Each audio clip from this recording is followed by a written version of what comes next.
네, 오늘도 주님께서 우리를 가정 경건의 자리로 불러 주셨습니다.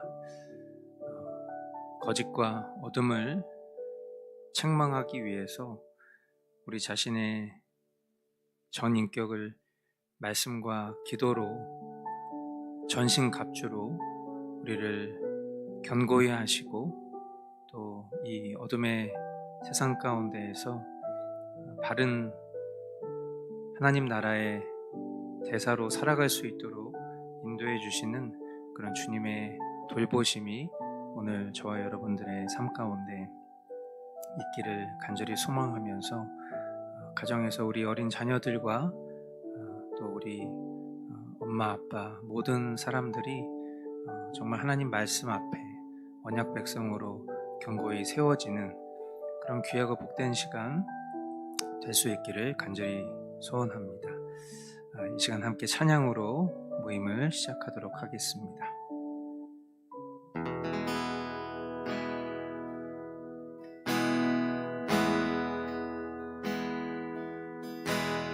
주 앞에 엎드려 경배합니다. 오직 주께 주 경배합니다. 다른 신 아닌 오직 주께. 다시 한번 주 앞에 엎드려 주 앞에 엎드려 경배합니다. 오직 주께 주 경배합니다. 다른 신 아닌 오직 주께. 나의 모든 우상들 나의 보좌 모두 다 내려놓고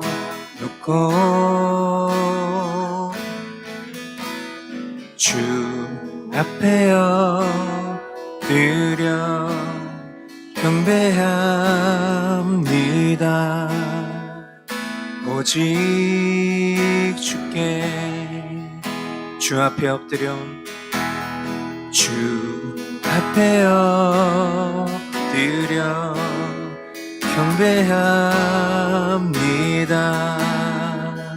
오직 주께. 주 경배합니다.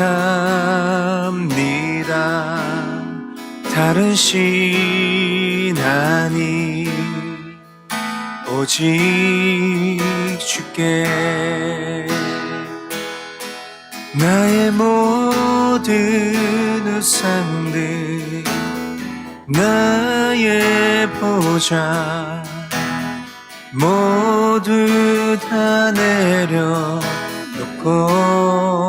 나의 모든 우상들 나의 모든 우상들 나의 보좌 모두 다 내려놓고 나의 모든 우상들 나의 보좌 모두 다 내려놓고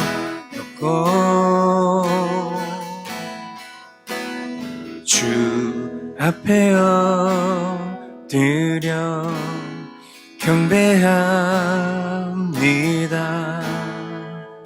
오직 주께.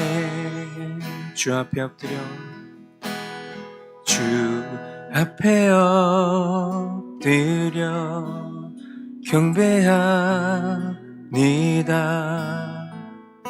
오직 주께.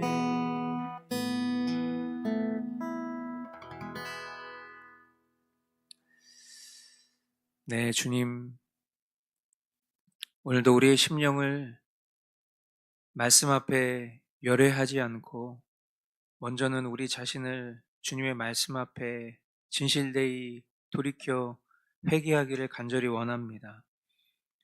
하나님, 우리가 거짓과 어둠을 책망하는 그런 심판주가 아니라 주님의 말씀이 우리에게 있기에 그 말씀으로 거짓과 불의를 분별하고 그것을 하나님의 말씀으로 선포하는 것이지, 우리 자신이 완전해서 그 일을 행하는 것이 아닌 것처럼, 하나님, 먼저는 우리 자신이 주님 앞에 겸손히 돌아보며 우리 안에 헛된 우상들, 자기를 추구하고자 하는 그런 불의한 마음들로부터 먼저는 진정한 자기 부인이 일어날 수 있도록 인도해 주시고, 하나님, 그것을 통한 오직 주님 한 분만 영광 받으시기를 원하는 그 간절한 소원을 갖고 거듭난 내 자신을 사랑하며 주님의 뜻을 바르게 구하며 나아가기를 힘쓰는 그런 하나님의 사람들 될 수 있도록 오늘 이 시간 우리를 주관하여 주옵소서. 주님께서 행하실 이 모든 일들을 기대하옵고 존귀하신 예수님 이름으로 기도하옵나이다. 아멘.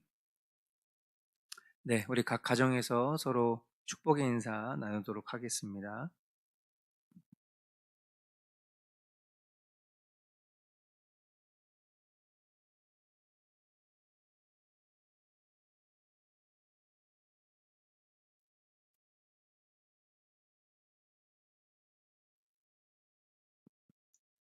네, 이제 고린도후서 말씀을 마무리하고 갈라디아서 말씀으로 넘어왔는데, 이제 월요일, 화요일 함께 묵상했었던 고린도후서 말씀 본문으로 말씀 내용들을 함께 좀 나눠보려고 합니다.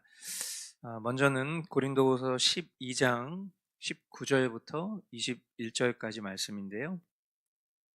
네, 우리 각 가정에서 한 목소리로 함께 읽도록 하겠습니다. 아마도 여러분은 우리가 지금까지 여러분에게 자기 변명을 하고 있는 줄로 생각할 겁니다. 그러나 우리는 그리스도를 믿는 사람으로서 하나님 앞에서 말하는 것입니다. 사랑하는 교우 여러분, 이 모든 것은 여러분에게 덕이 되게 하려는 것입니다.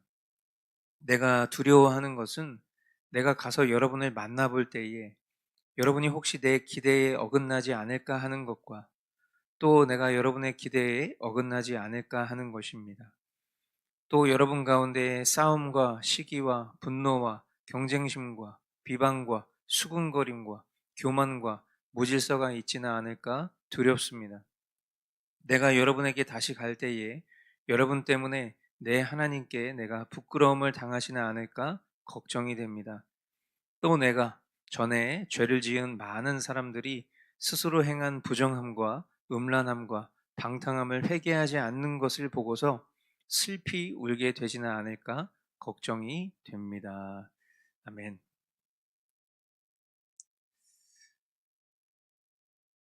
바울의 고린도 교회를 향한 두려움은 단순히 어떤 바울이 무시당할까 하는 그런 감정이 아니었습니다.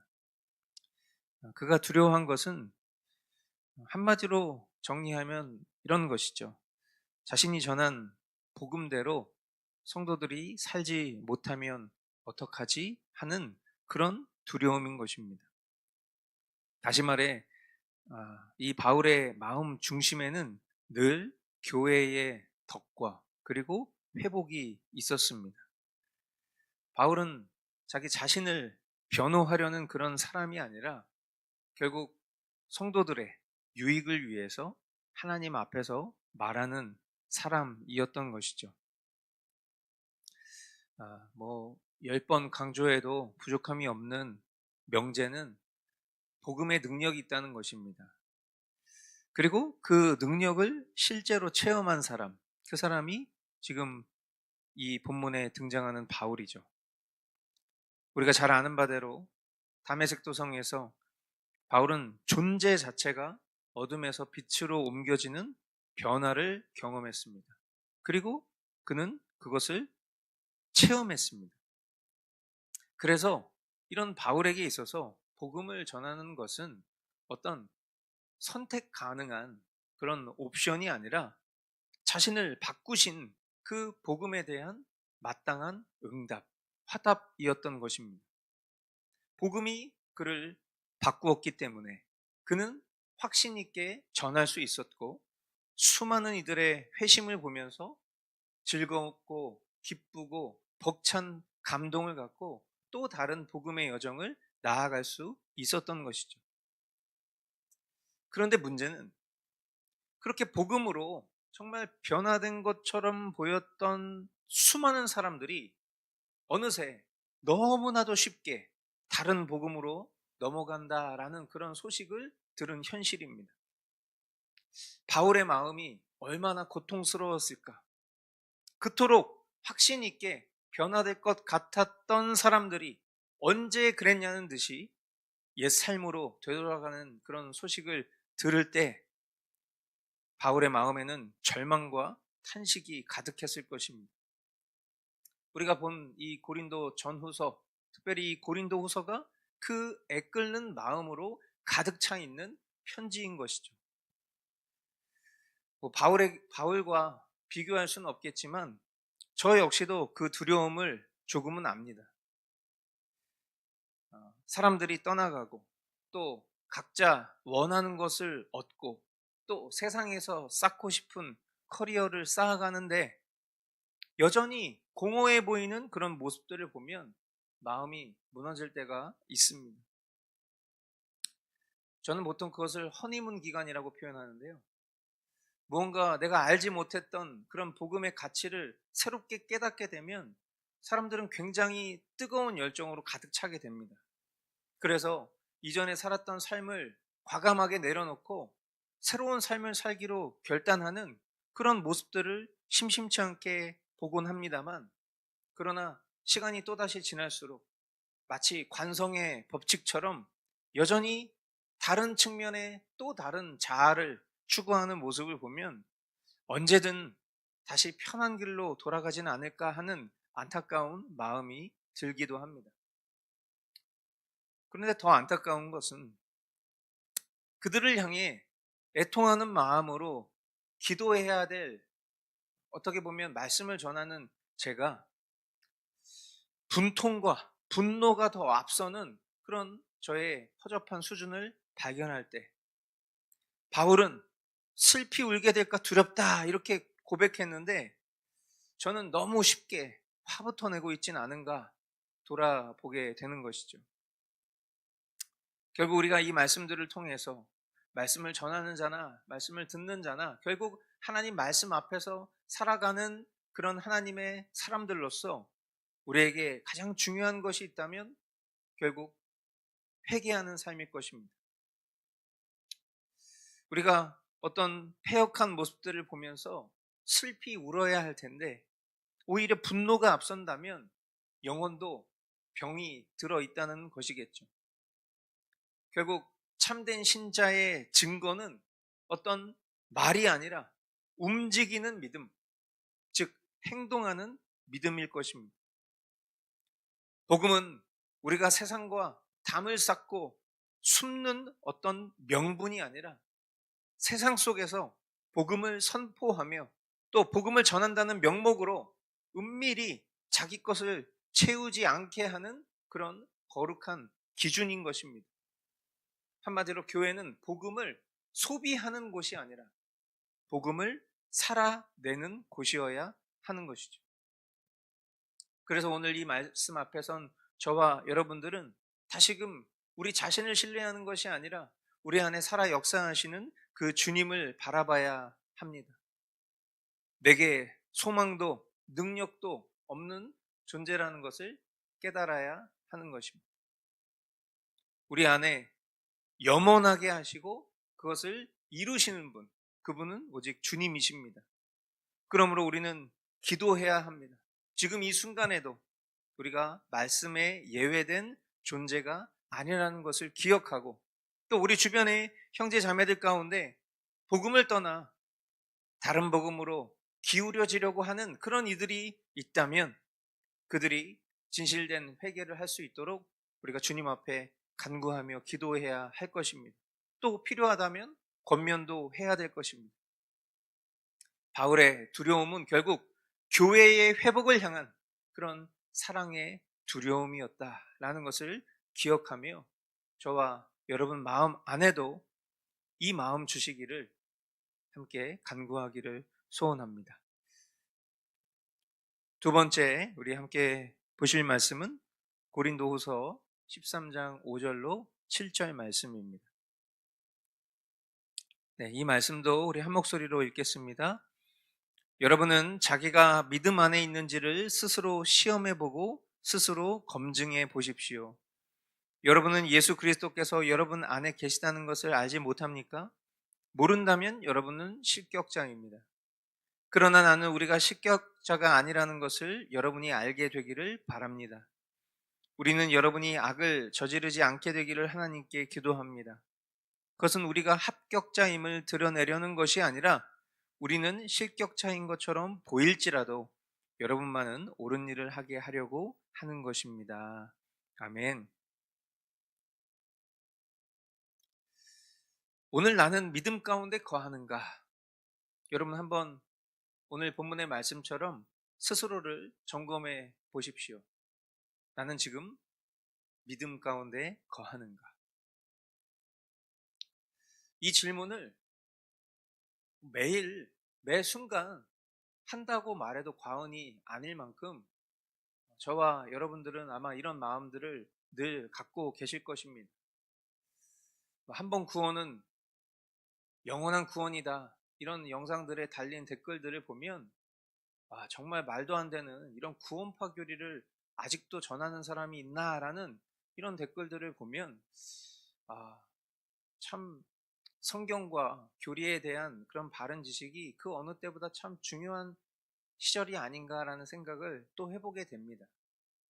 어쩌면 내가 바른 믿음 가운데 거하고 있는지 스스로 삼가 돌아보고 검증해 보라 라는 말씀이 자신의 의지를 높이 평가하는 이들에게는 내 구원의 확신이 내 안에 있다라는 그런 말씀으로 들릴지도 모르겠습니다. 그러나 이 말씀은 그저 내 자신 스스로가 믿음을 잘 지키고 있는지를 돌아보라는 그런 말씀이라기보다는 결국 하나님께서 지금 나의 삶 가운데 역사하시는 것을 내가 온전히 깨닫고 또 그것을 행하고 있는지를 돌아보라는 그런 겸손한 회개의 말씀이겠죠. 참된 신자는 이런 질문을 하지 않습니다. 이런 질문을 반드시 하게 됩니다. 그러나 거짓된 신자는 이런 질문을 하지 않을 것입니다. 내가 오늘 믿음 가운데 있는지를 거짓된 신자가 어찌 돌아볼 수 있겠습니까? 하나님께서 믿음을 주신 사람이 이 질문도 하는 것입니다. 내가 진짜 하나님을 사랑하고 있는지. 우리가 이런 질문을 하다 보면 난 정말 그렇게 살고 있지. 난 정말 잘하고 있지. 라는 대답보다는 우리 안에 선한 것이 전혀 없다. 그런 고백이 나오게 됩니다. 믿음이 없어서 그런 고백을 하는 것이 아니라 믿음이 있기 때문에 우리 존재의 실체를 보기 때문입니다. 그리고 우리로서는 행할 수 없는 일들을 주님께서 행하셨다라는 그 믿음으로 우리의 생각이 기울어질 때 결국 그것으로부터 참된 회개가 나오는 것이고 또한 그 참된 회개는 주님을 향한 사랑의 행실로 살아있는 믿음으로 나아가게 될 것이죠. 결국 이 질문은 복음 앞에서 자기 자신을 속이지 않으려는 정직한 질문인 것입니다. 우리가 이런 비참한 현실을 목도하면서 우리 자신의 연약함을 깨닫게 되는 것으로 그치지 않습니다. 주님은 늘 우리를 새롭게 하나님의 은혜 가운데로 인도하시는 분이시죠. 감정만이 아니라 우리의 상황과 환경까지도 주님께서 조성하셔서 믿음의 공동체, 또 말씀과 기도의 모임, 사랑하는 가족, 부르신 자리가 나를 주저앉아 유기자처럼 살지 않도록 붙드시는 것입니다. 그런 측면에서 하나님의 은혜는 단순한 감정적인 위로가 아니라 붙드시는 힘, 붙드시는 힘이라고 말할 수 있을 것입니다.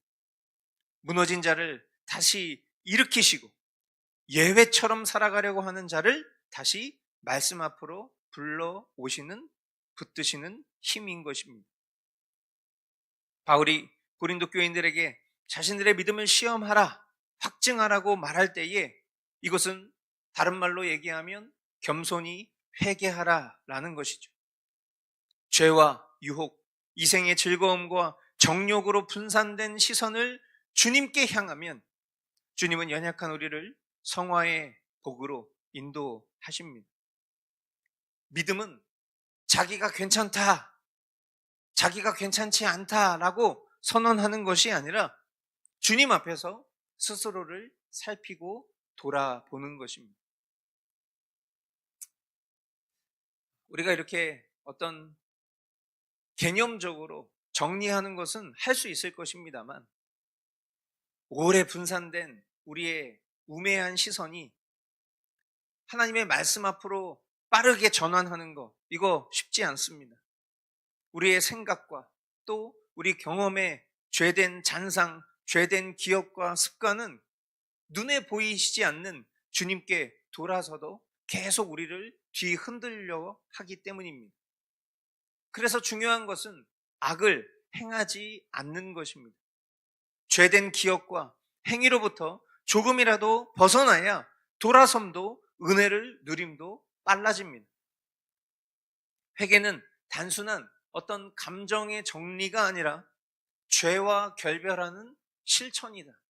늘 거듭 말씀드리지만 어떤 후회, 어떤 애통하는 감정 정도의 수준이 아니라 지금 당장 멈추고 돌아서는 실천이 바로 회개인 것이죠. 이 질문 앞에 과연 나는 정말 바른 믿음 가운데 거하는가라는 질문 앞에 우리 자신이 마치 버림받은 자인 것처럼, 내가 구원받지 못한 자인 것처럼 스스로 생각하는 그런 지점에 놓여 있을지라도 우리 안에 선을 행하고자 하는 열심을 부어주실 주님께 감사해야 할 줄 믿습니다. 그리고 기필코 성화의 은혜, 죄악으로부터 보호해 주실 그 주님을 신뢰해야 할 줄 믿습니다.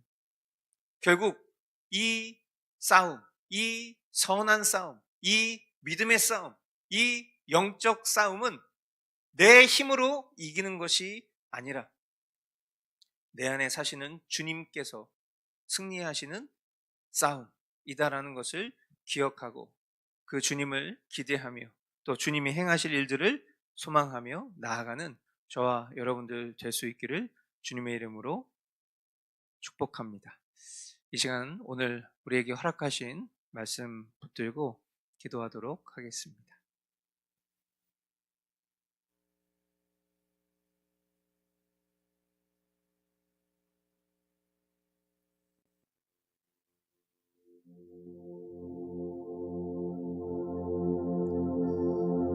먼저는 우리의 심령이 회개할 수 있는 심령 되기를 원합니다. 우리가 아무리 회개를 소망하여도 그 소망을 주님께서 주시지 않으면 회개할 수 없습니다. 주님이 우리 안에 살아 역사하셔서 회개할 수 있는 마음을 주셨지만 우리가 불순종한다면 진실된 회개 또한 어려울 것입니다.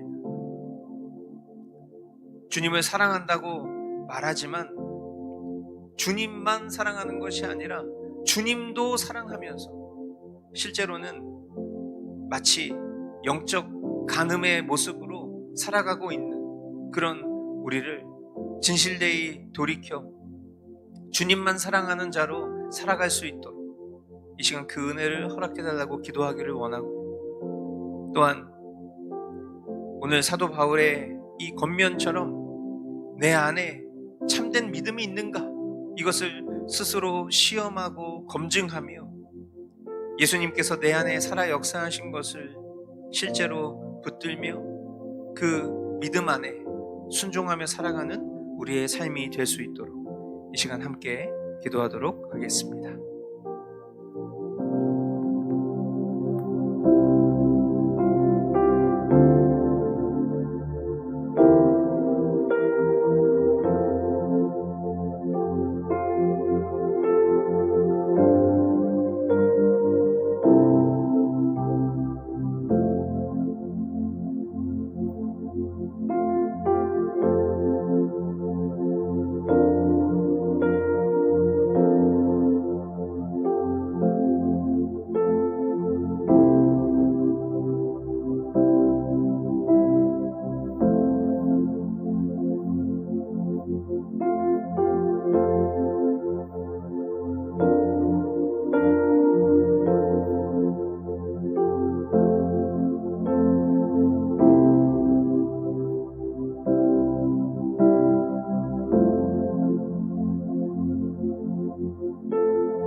계속해서 우리 교회 공동체를 위해서 함께 기도합시다. 머스터 교회가 복음에서 이탈하지 않는 교회 되기를 원합니다. 복음의 본질을 놓치지 않고 다른 복음의 매력에 흔들리지 않고 언제나 진실된 회개와 바른 믿음으로 주님께 날마다 돌아오는 그런 교회 될 수 있도록 인도하여 주옵소서. 성화의 은혜를 함께 누리는 공동체로 죄와 유혹, 무기력과 절망에서 함께 일어나 주님이 부어주시는 성화의 은혜를 누리고 또한 서로를 위해 진실되이 기도하며 옳은 일을 행하도록 돕는 그런 교회 될 수 있도록 이 시간 우리 교회 공동체를 위해서 함께 기도하도록 하겠습니다.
계속해서 우리 대한민국을 위해서 함께 기도하겠습니다.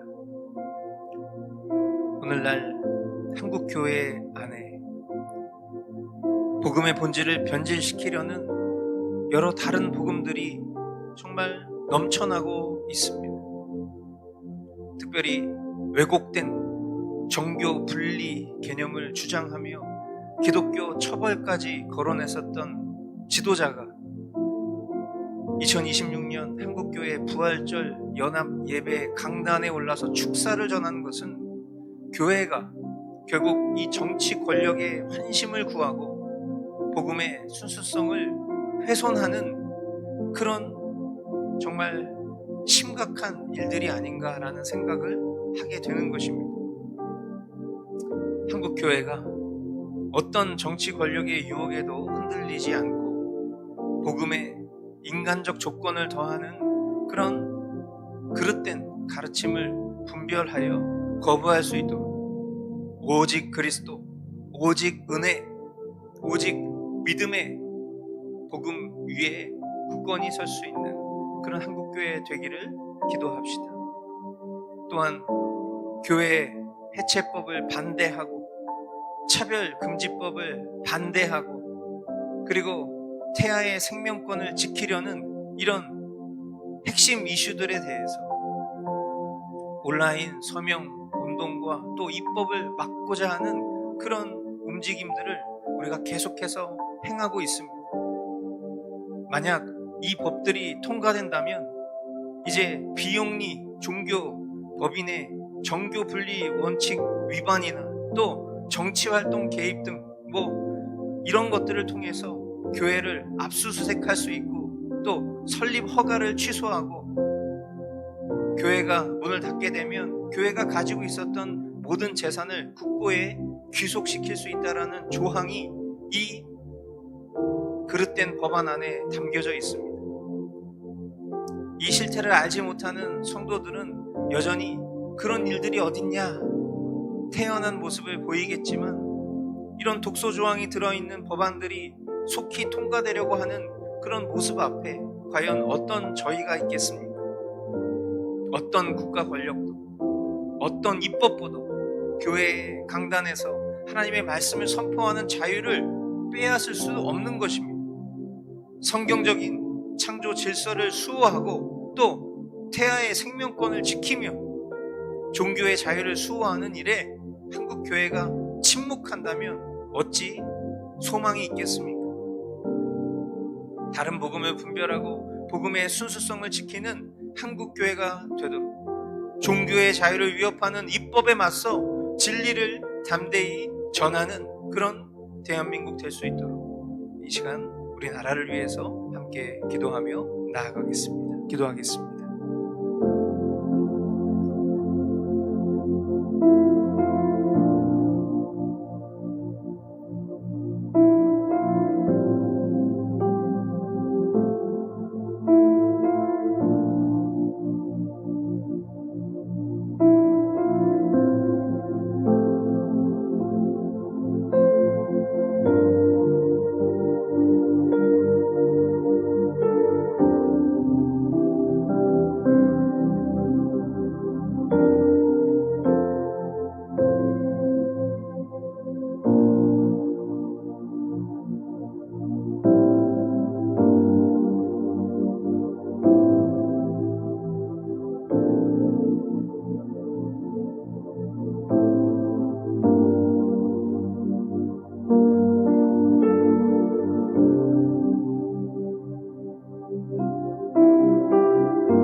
사랑하는 주님, 오늘 나눠진 말씀을 통해서 우리 자신이 얼마나 쉽게 복음에서 벗어나려는 존재인지 보게 해주셔서 감사합니다.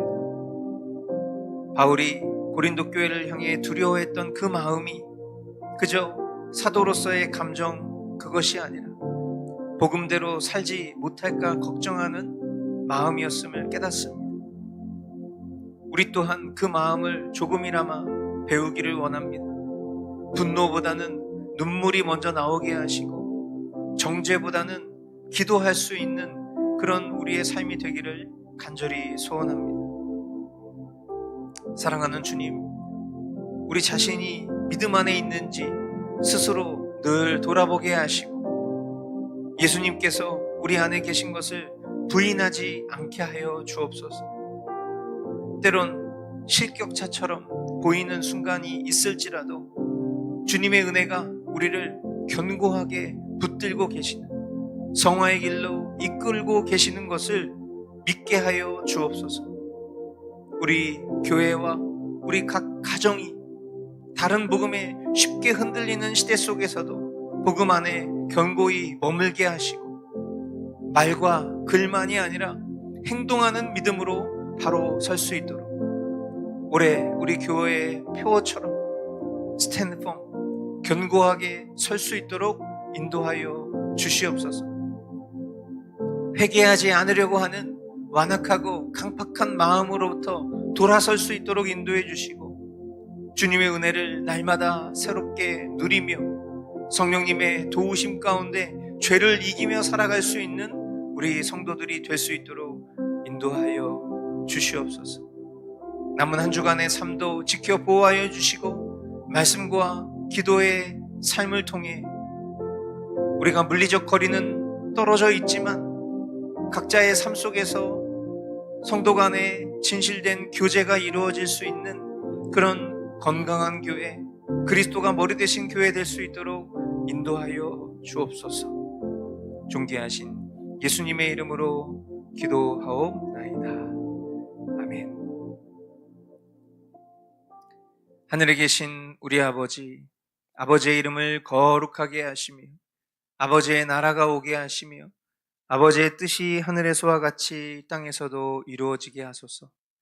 오늘 우리에게 일용할 양식을 주시고 우리가 우리에게 잘못한 사람을 용서하여 준 것 같이 우리 죄를 용서하여 주시고 우리를 시험에 빠지지 않게 하시고 악에서 구하소서. 나라와 권능과 영광이 영원히 아버지의 것입니다. 아멘. 네, 오늘 말씀 마무리하면서 이렇게 정리하겠습니다. 다시 또 회개. 왜 다시 또 회개라고 했는지 아십니까? 지난주에도 지지난주에도 계속 회개에 대한 내용이 있었어요. 오늘 이 말씀 속에도 또 회개가 나옵니다. 주님이 우리를 얼마나 많이 사랑하시는지 이 회개라는 단어에 모든 것이 담겨져 있다 생각합니다. 사랑하지 않는 버려진 유기자는 하나님께서 하나님을 향한 우리의 사랑을 구하시지 않습니다. 그러나 주님이 우리를 사랑하시기 때문에 주님으로부터 멀어진 우리의 시선을 돌이키기를 원하시니까 우리에게 회개를 말씀하시는 것이죠. 다시 또 회개라는 것은 결국 주님을 사랑하자라는 또 다른 단어인 것입니다. 겸손히 우리의 자신을 돌아보면서 내가 과연 바른 믿음 가운데 거하는지, 그리고 주님을 진짜 사랑하는지를 한번 우리 자신 스스로에게 겸손히 물어보시고 우리 안에 살아 역사하시는 그 주님을 향한 진정한 회개와 참된 사랑이 오늘 지금 이 순간 회복되는 저와 여러분들 될 수 있기를 주님의 이름으로 축복합니다. 네, 오늘도 주님이 하셨습니다.